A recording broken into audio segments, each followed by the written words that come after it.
programang ito sa telebisyon ay walang layong mang-insulto sa kanino man. Ang layo nun ito, gibain ang maling aral. Gibain ang maling turo. Gibain ang alinmang prinsipyong makapagliligaw sa kapwa-tao. Yan po'y maliwanag na isinasaad ng Biblia, and it is mandated to a true preacher to do such. Pakinggan nyo sa 2 Corinthians chapter 10 verse 4, ganito ang ating mababasa.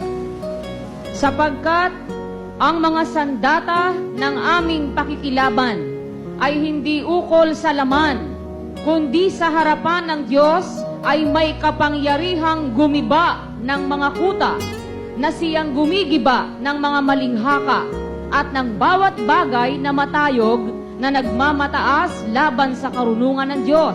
Ayun, ang sabi po ni San Pablo, ang aming pakikibaka, wika niya, hindi laban sa laman, kundi sa harapan ng Diyos ay may kapangyarihang gumiba ng mga kuta at gumiba ng mga maling haka. Palibasa, haka, mali, dapat gibain. Tungkulin ho yan ng isang mangangaral na sa Diyos. Huwag kayong padaya sa mga manlulokong pastor na sasabihin, pati kasi Soriano, hindi na lang ipangaral yung kanya. Bakit pati yung iba pinakikialaman pa? Kung ikaw talagang mangangaral na nagsasadyos, susunod ka sa Diyos, gigibain mo yung mali. Yung aral na mali, hindi naman tao gigibain mo Yung paniniwalang mali, dapat magiba. Utos yan sa mangangaral. Pakinggan nyo kay Jeremias, Kapitulo 1 ng Jeremias, ganito ang ating mababasa. Pakinggan nyo po, sa 6. Ngunit nang magkagayoy sinabi ko, Panginoong Diyos, narito, hindi ako marunong magsalita, sapagkat ako'y bata. Nung isinusugo po ng Diyos si Propeta Jeremias, sabi ni Jeremias, di ako marunong magsalita, Panginoon, bata ako.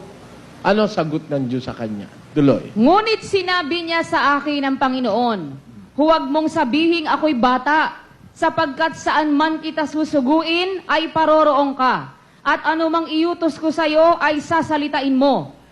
Tingnan mo, aking pinapagpupuno ka sa araw na ito sa mga bansa at sa mga kaharian, upang mag-alis at magbagsak, at upang magsira at magwasak, upang magtayo at magtatag. O, kita nyo, ang tungkulin ng mangangaral na sinusugo ng Diyos, nilalagay kita ngayong pinakapuno sa mga bansa, sa pamamagitan ng pangangaral mo, magpupuno ka sa mga bansa, upang mag-alis at magbagsak, at upang magsira at magwasak, upang magtayo at magtatag. Ayun.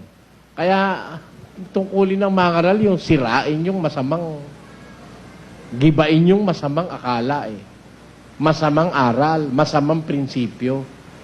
Ipinapagiba ng Diyos yun. Kasi, if you will not have the power to do so, ang tao mapapabayaan sa panluloko ng mga manluloko. Ang kapangyarihang ibinigay ng Diyos sa kanyang mangaral, magpakita ng mali, gumiba ng mali. Yung mga maling aral, mga maling prinsipyo, labanan yon.